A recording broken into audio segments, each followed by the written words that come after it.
Hi, I'm Bran, and I love, musical Christmases. Christmas musicals is another way to say it. That's what I love. I'm Dan, and I despise, Christmas musicals of Christmas.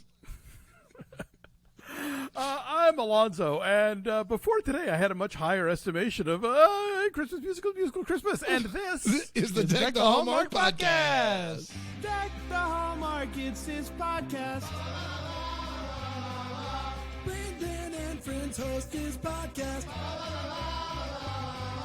We hope you like this jolly podcast. Oh my gosh. Guys, we're here. It's October, everybody. We've arrived. It's officially the Christmas season. Am I understanding that correctly? October is the on Christmas this show, season? yes. You're wearing the limited drop. Limited edition. If you're listening to this, it's too late. You can't get them. It's the limited edition spooky Christmas season shirt that we made, and we dropped for one weekend only. That's exactly right. right. It's a ghost with Christmas tree lights on it. That's right. It's a very specific sweatshirt. We sold for 2 weeks. 10,000 of them. 10,000. It's a very specific sweatshirt for 2 weeks of the year where Christmas movies play before Halloween. Yeah, it's very specific. It's a good for this podcast. Yes. If you get it, you get it. It's thematic. That's exactly right. Alonzo, they're going to have them in the Hallmark Gold Crown stores next year. Believe you me, Alonzo, are you ready? Are you ready for what's getting ready to happen?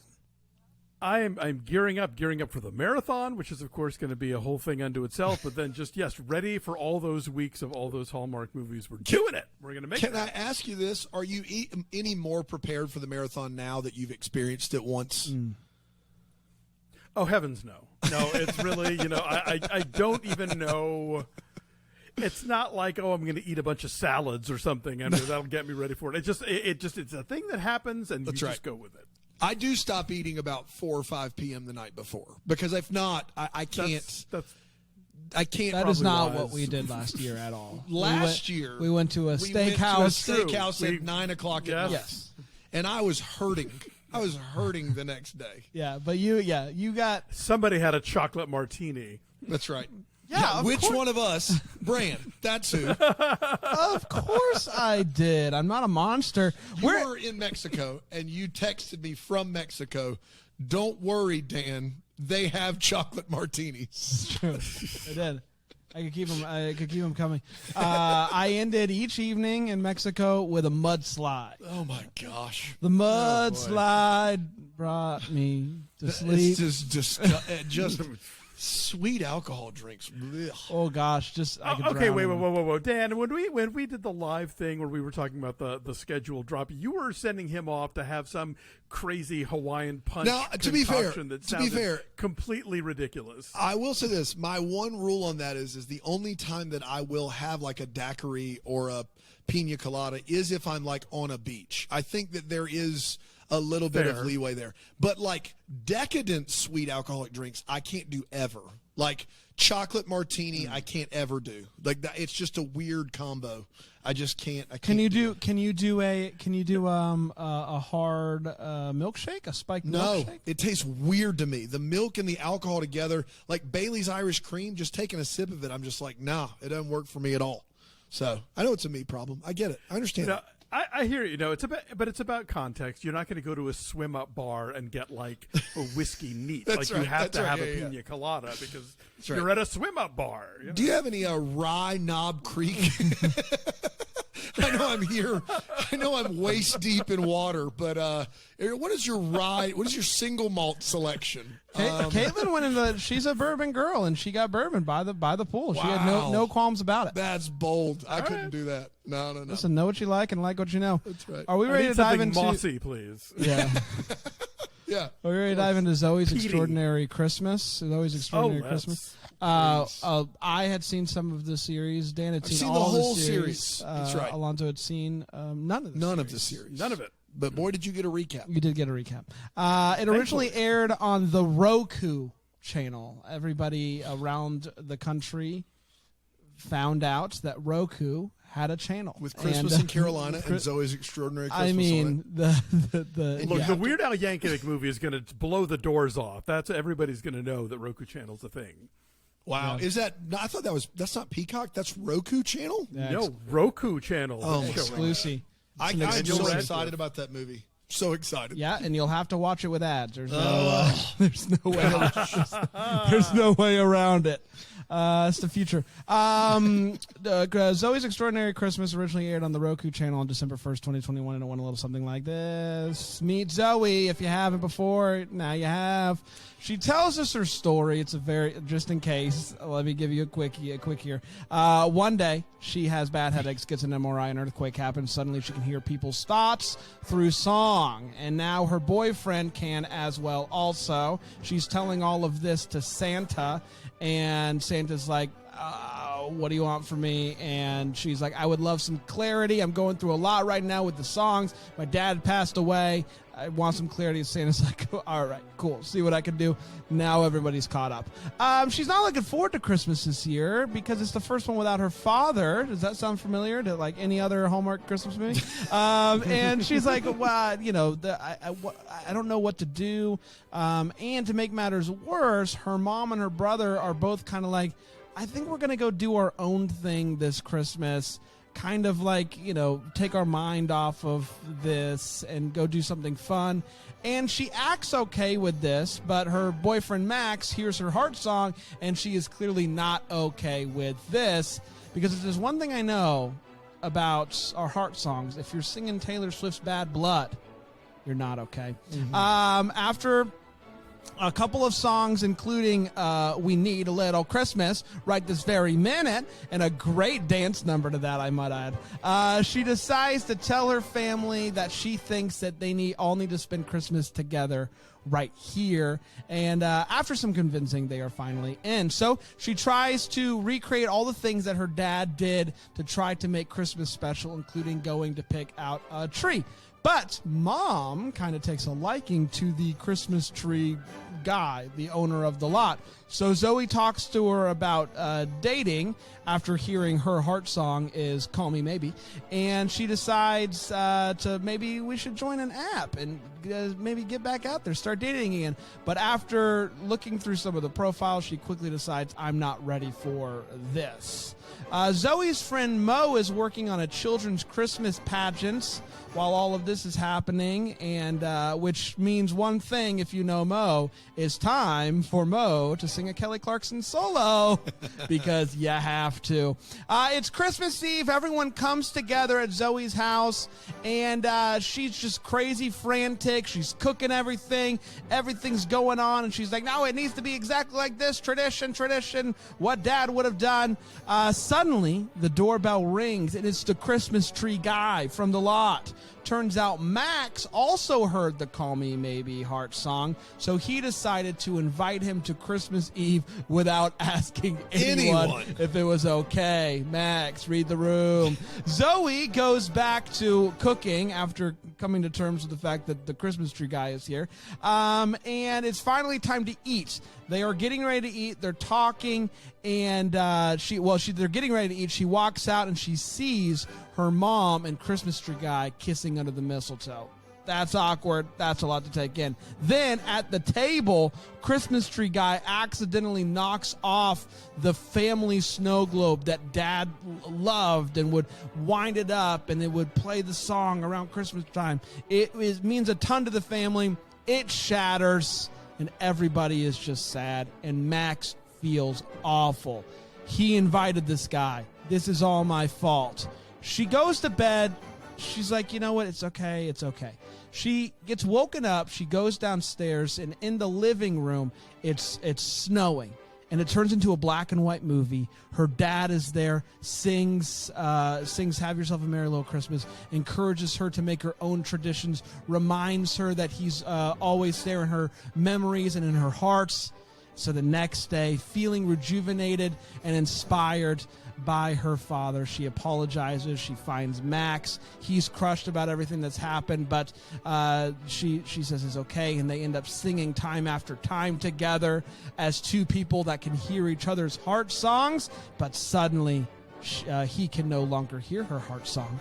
And that he's like, oh no, the power's gone, but she still has her power. They go back. They're going to celebrate Christmas. They're going to end Christmas with a brand new tradition by going to Mo and Max's restaurant, where Mo is having a Christmas karaoke, which I love the name of, by the way. They all celebrate together. They all sing together, and they all dance together, and we're better for it. And that, my friends, was Zoey's Extraordinary Christmas. Exclusively on Roku. We did, everybody. Congratulations. We're going to take a quick break, and we're going to come back. We're going to break this movie down, dismantle it from top to bottom with 1,000 wait whats. No. We'll be right back here on Deck Talk.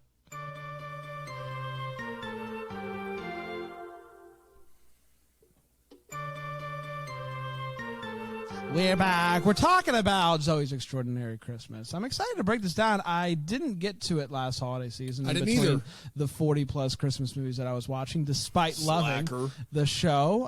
So I was happy that I finally got to do it. But I was also excited to introduce my friend Alonzo to the world of Zoey's Extraordinary It is Playlist. not often that we get to do this, Alonzo. That's true. So let us just breathe it in a little. This is a movie version of it, of a show you've never seen, so I don't know how it translated. Let everybody know what you thought of Zoey's Extraordinary Christmas. So it's interesting. This is I have been down this road so many times of movie versions of shows I've never seen. Like at the Wrap, when one of those opens, and God, in my tenure there's been Veronica Mars and Entourage and Bob's Burgers and a few other ones. Detective Pikachu. I will get somebody who is a fan of the show to write a review that goes alongside mine. That way, like if you like me are completely a noob, you can have my POV, and if you're a fan, then this other person can take you through. That's fantastic, Alonzo. That's therap.com. Therap.com. THEWRAP. Yes. Wow. Okay. So I'm glad that we're doing it this way because I was thrown into the deep end here completely cold. And I have to say, there were moments that I was charmed, and like I love a Christmas musical. I kind of wish it had been all Christmas music, but I guess you can't have everything. But then there were other times where I was kind of like, I bet this moment really lands if you've been watching this show and you know these characters and whatever. I found Zoey kind of irritating at times, frankly. That's not just you, though. To be fair, okay. Zoey is that's frustrating. a feature, and not a bug. Jane Levy does a great job in the performance, and I think you're supposed to get that. Fair enough. I do think that, but I keep going because I'm fascinated by this. I don't want to defend anything for you because I think this is more than fair. And I do like her. I was a fan of Suburgatory.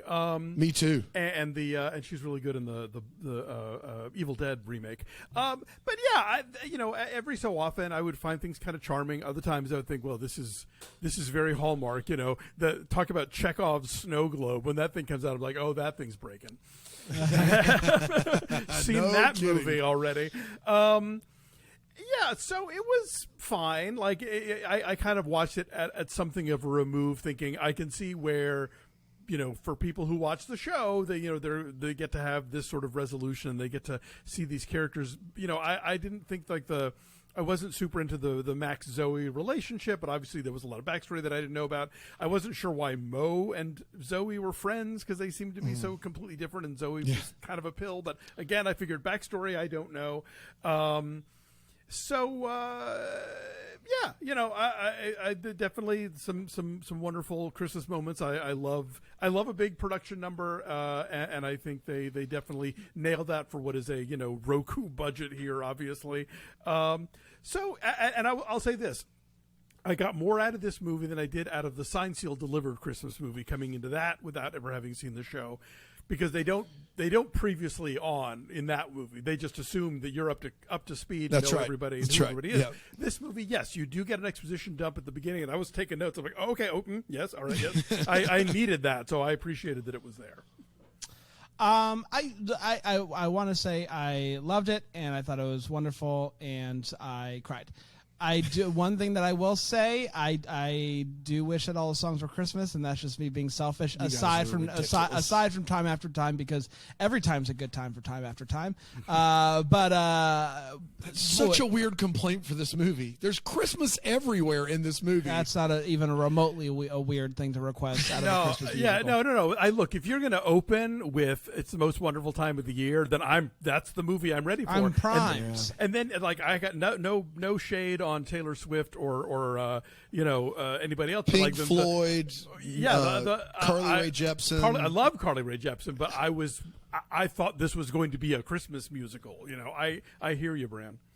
Yeah. But gosh, one of the standouts for me was "I Need a Little Christmas," like that. The song, but also the dance with the clapping. Yes, let's work on the choreography. Good Lord. Just like everything that I want out of that song, because that song is so like frantic and like, it's Christmas. And that dance number was perfect for that. And so it was good to be back with the gang. I really enjoyed it. And I cried. So back off, everybody. Dan? So this is tough because I adore this television program. And I do because it's messy. It's not a show I don't think I could binge, but for like 40-ish minutes every week, my wife and I would watch this, and when it hit, it would just hit so huge, and when it missed, it was like, all right, you gave it the old college try, but it was consistently entertaining. The numbers were great. It's how I prefer to ingest musicals, and so I love the show. And unfortunately, the thing about the movie that works is the formulaic part of the movie. The thing that doesn't work is the fan service. That's not you, Alonzo. They try to include every character, and they try to give every character a storyline, and they try to make it all work together, and that doesn't work.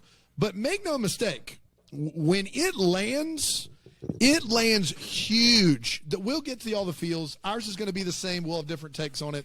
There's a scene in this movie that is probably my favorite TV movie, Christmas movie from at least the last decade scene. It's my favorite.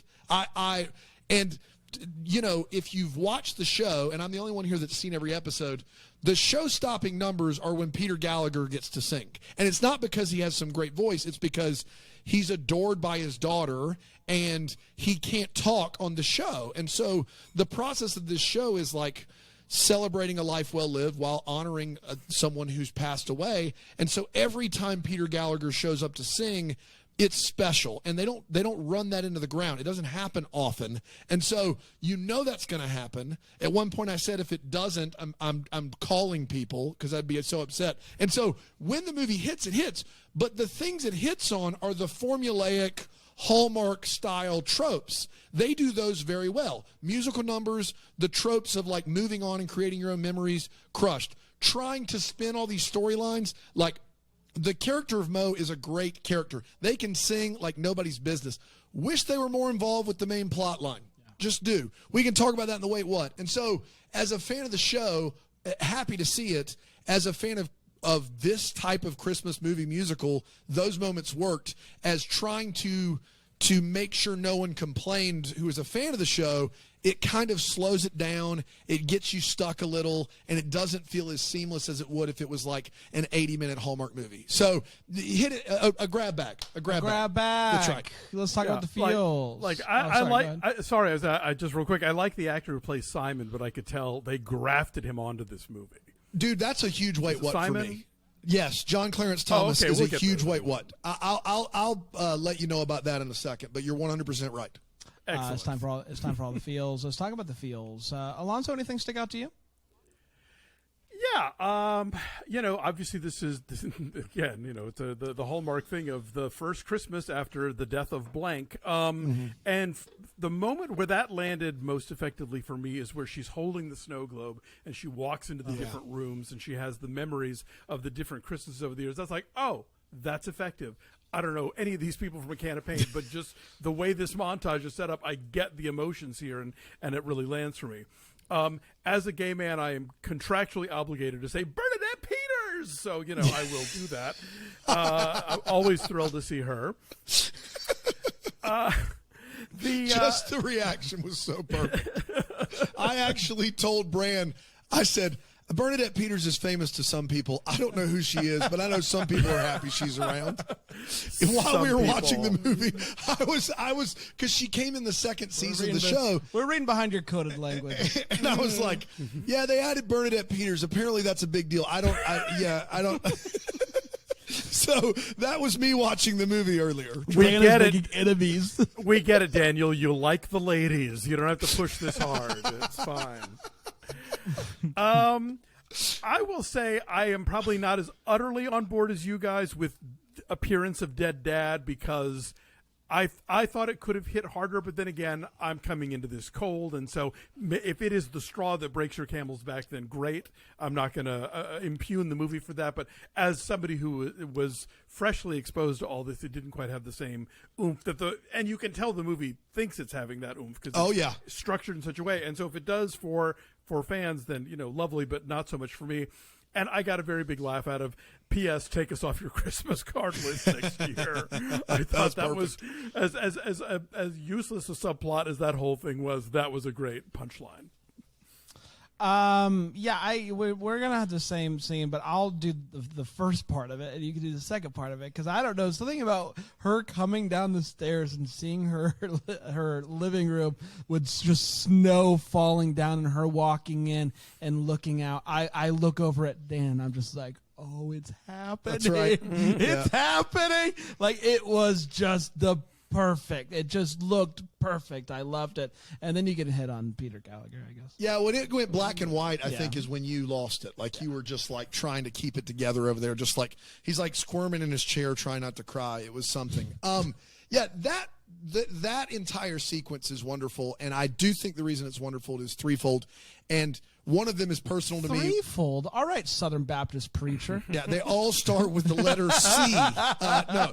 So one of them, avenged sevenfold. I think one of them you really have to be invested in the show because she gets to hear what people are thinking by singing, which is a high concept premise to begin with. And so she's the only one that ever gets to hear from her dad while he's alive. Now that he's dead, this is a dream sequence, and so it doesn't require the same level of burden for Zoey that it would if this was happening in real life. So this is a pure, unadulterated, just encouragement for her, to get to see her father in this instance, which I think is wonderful. Peter Gallagher singing Have Yourself a Merry Little Christmas was great, and them dancing is a part of the show. That is a part, every time he comes, the first time you see him sing is at the end of the pilot episode, and he's been sitting still and silent for the entire episode, and he gets up and he dances with his daughter. It's so moving. So he dances with her here. It's wonderful. But I got to be honest, man. My boys are 6 years old, and they start to ask questions about what dying looks like and what it means. And when I tuck them in at night and I tell them I love them, we are at a spot in our lives where my kids are scared that I'm leaving and not coming back, or scared there's something under their bed, or scared of all these things.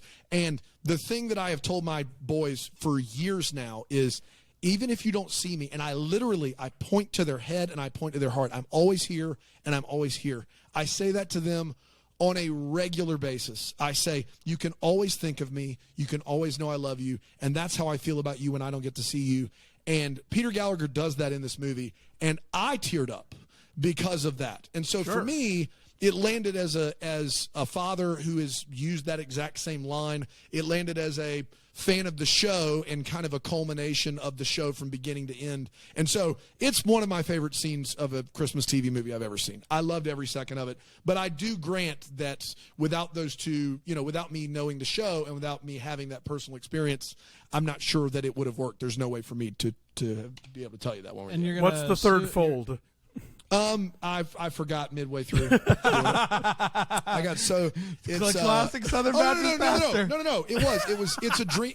It's a dream sequence, so it doesn't have. Oh, right. Burden. So it ends the beginning. So it is the end to the beginning of the show, and then for me as a father, it works. Those are the three. I was about to say, wait a minute. And you're suing Peter Gallagher for copyright? I am suing Peter Gallagher for taking my line as a father. That's right. Only I can say that to my children. I love that she gets to do a dance number in fuzzy Uggs because it's a dream sequence. Why not? Classic. As you should. Let's take one more quick break. We'll come back with the wait what and the what?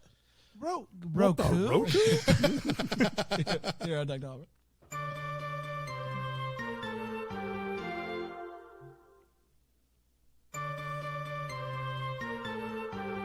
I've got it. Okay. It's Roku didn't. Oh, Roku didn't.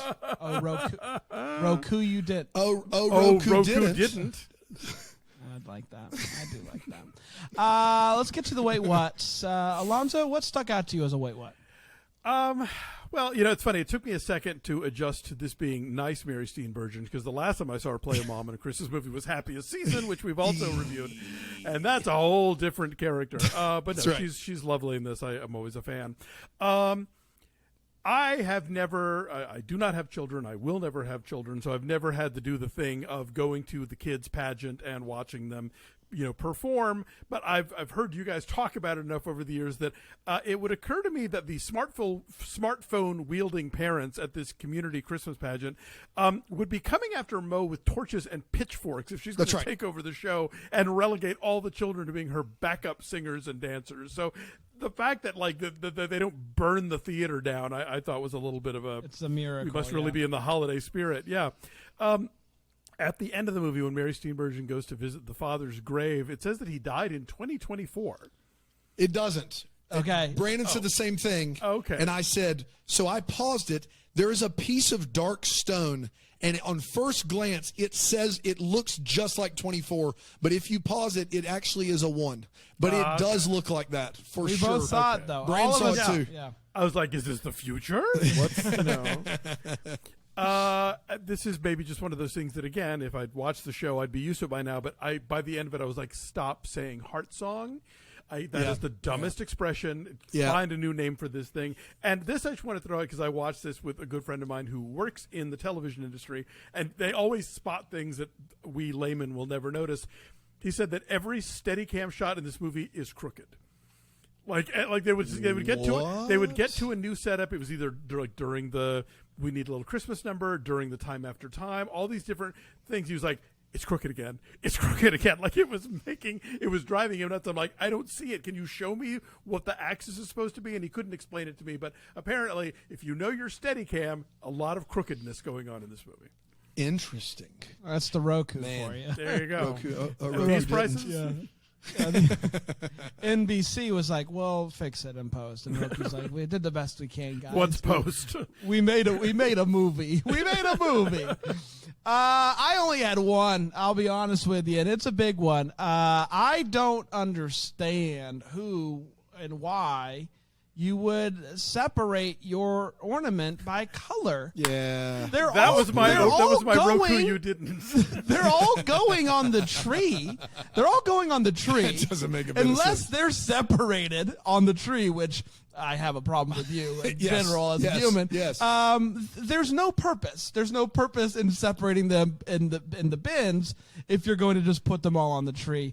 Aside from them opening it up and it looking cool for the camera, pointless, worthless. I hated it. I just wish they had more ornaments. Yeah, so many ornaments. There were hundreds of balls. Where are you putting all those ornaments? And you separated them by color like a monster. No kidding.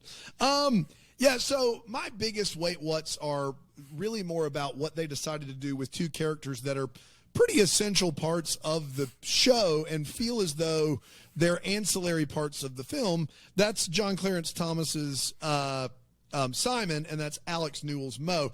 Alex Newell and John Clarence Thomas probably have the two best voices on the show. Like they are singers first.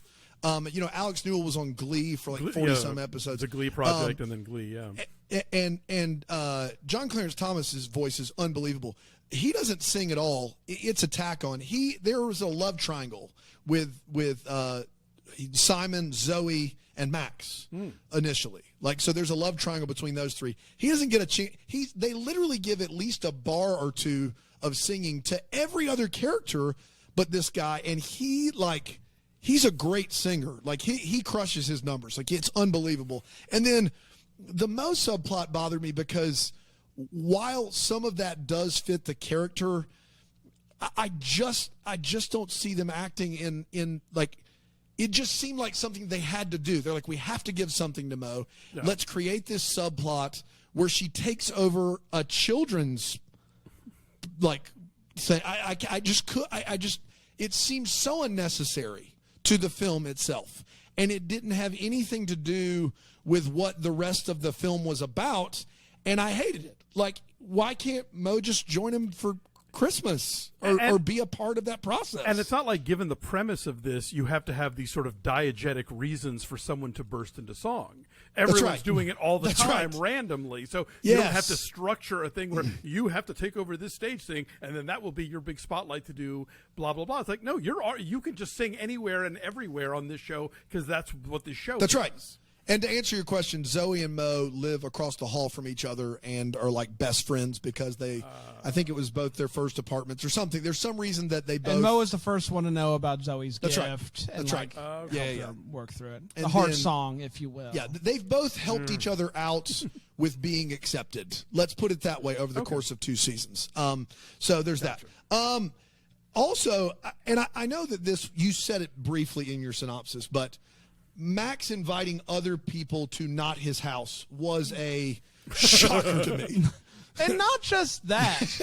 On probably like the most important Christmas Eve of all time. That's right. Like, that's right. This is I told everybody to stay home. Yes.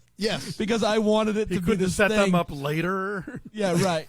He's like, you know what's going to really bring the house down? If I take matters into my own hands, my girlfriend's mom's love life. Widowed mom. Yeah, her rebounding off of her husband dying. Recently widowed mom. This is where I shine. This is where I step up to the plate. I couldn't believe that happened. And then lastly, at the tree place, the guy, his name is Jack, I believe. He says he recognizes Jag, by the way. Jag, excuse me. Oh yeah, he is Jag. You know, no. His name is Jack, but he's he's Jag. That's Jag. Yeah, yes, Jag. that is Jag. Yes. Good Witch and Jag. We're on the show Jag. That's Jag. Yes. Exactly. Jag says, a line that had to be improv, and I can't believe they kept in, which is, I recognize your family. Your husband, did he take the night off? Acting as though going to get a Christmas tree is an everyday occurrence, and he decided to punch out for this one. You go to get a Christmas tree once a year. He's insinuating that the dad was like, not this year for me. No. I know we do it every year, but this year is a no for me. Taking the night off. I mean, you're not taking the night off. I've earned this. I'm good. I've been getting trees every night for the last week. I need a night off. I put in my vacation request a month ago. Yeah, that's right. It's time for Roku. You say it. Oh, Roku didn't. You got it. Yeah, I'm bad at yes, No. Roku. Now I can't even remember what it was. Sorry. Roku. Roku didn't. didn't. You're right. Okay, so. Roku didn't. Roku Okay. didn't. That's right. We got it, everybody. Things that we still You're have trying to questions add another about. U in there is what you're doing. Yeah. Oh, Roku, you didn't. Oh, Roku, you didn't. You didn't. You. Let's talk about things that we still have questions about. Alonzo, anything you're still wondering about? I got to go back to those ornaments because, all right, look, if you're a department store and you have like 10 trees to do up and you have to do them in a way that is nice but generic, then yes, you're going to have several gross of green and red and silver balls color-coded and stashed in separate boxes. But like, families don't have that. They have like a bunch of different weird ornaments that they picked up over the years, and yes, they might store them by theme or by like, these are the handmade ones and these are the ones we got when we were traveling and these are the collectible blah blah whatever. But like, no, I mean, look, tell me in the comments if I'm wrong. The idea that you would have these cases of unicolor separated ornaments for your completely bland and soulless Christmas tree, it just felt like, this is what props had and we're just going to go with it. It's almost, it's like what they had available on the back lot. That was already, my thing is why would you need to separate them ever? Like, even in a props department, why would you be like, I've got my green box here, but like, even in props, when are you going to use those? They're Christmas ornaments. When are you going to use just the green ones? Unless you're like, you have like, I have 4 trees and this one is all red and this one's all silver and this one's all green. I mean, like, I guess. Yeah, otherwise it makes no sense. Yeah, that was wild. My biggest one is, you go. you go. So good. That's your biggest one. Mine's gonna be just I can't quite buy the physics of this snow globe falling where it did and breaking, because it's the centerpiece of the table and then it's rolling, and it's not rolling on a side, it's rolling straight down to the foot of the table where conveniently no one is sitting. And the thing is it's rolling to a chair. So unless it just veers straight left, because we watch it, there's plates there.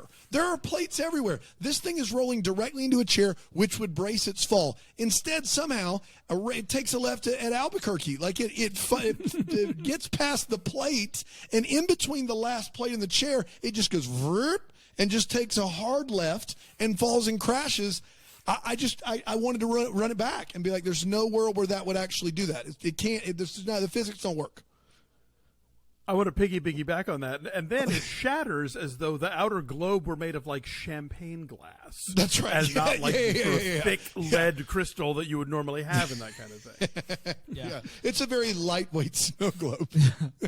Clearly, Mine was the karaoke party that's been at Mo's apartment every year, which it seems like I don't know who was extra this year. But all the friends were fitting in that apartment over the past 7 years. They tried to make it work by using the line that Zoey invites. So, like, all of Zoey's coworkers and their friends normally don't come. Saw Max, it on Instagram. Zoey don't come. There's family, still a pretty healthy group there. There's probably, like, it's still a lot. But it was a stretch because you don't feel like that could ever happen in that apartment. No world. We did, everybody. Congratulations. What a wonderful time. I must say I enjoyed getting back there. Next week, we only got 2 more of these left. Christmas Collision? No, which started We saw on the Roku channel after it finished, there's a movie called Christmas Collision. We started it, and it was a doozy. This is a movie that was it a driver safety movie or? Yeah, I think so. They played a driver's ed every Christmas. It's a movie that premiered on VH1 last year. Good gosh. It's called Adventures in Christmasing. Adventures in Christmasing. Instead of Adventures in Babysitting, I believe is what they were going for there. So we're gonna give it a shot. Where's it streaming?